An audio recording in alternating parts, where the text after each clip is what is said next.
باللہ من الشیطان الرجیم بسم اللہ الرحمن الرحیم حسبنا اللہ ونعم الوکیل نعم المولا ونعم النصیر الحمدللہ رب العالمین والعاقبۃ لأہل التقوی والیقین والصلاة والسلام علی سید الانبیاء والمرسلین ابی القاسم محمد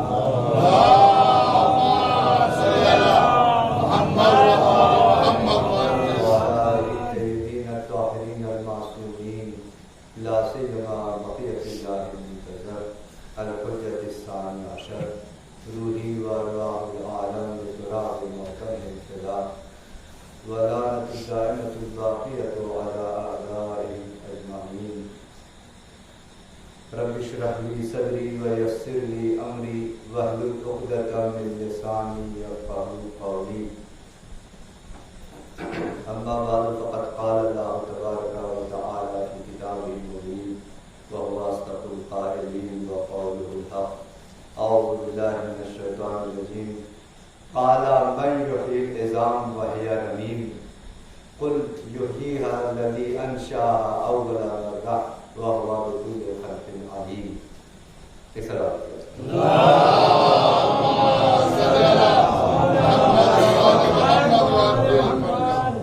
عزیزان محترم، بس مختصر خبر رکھوں گا کہ بہت سارے لوگ مرنے کے بعد کی جو زندگی ہے، جو ابدی زندگی ہے، جو اس سے کہیں وسیع زندگی ہے،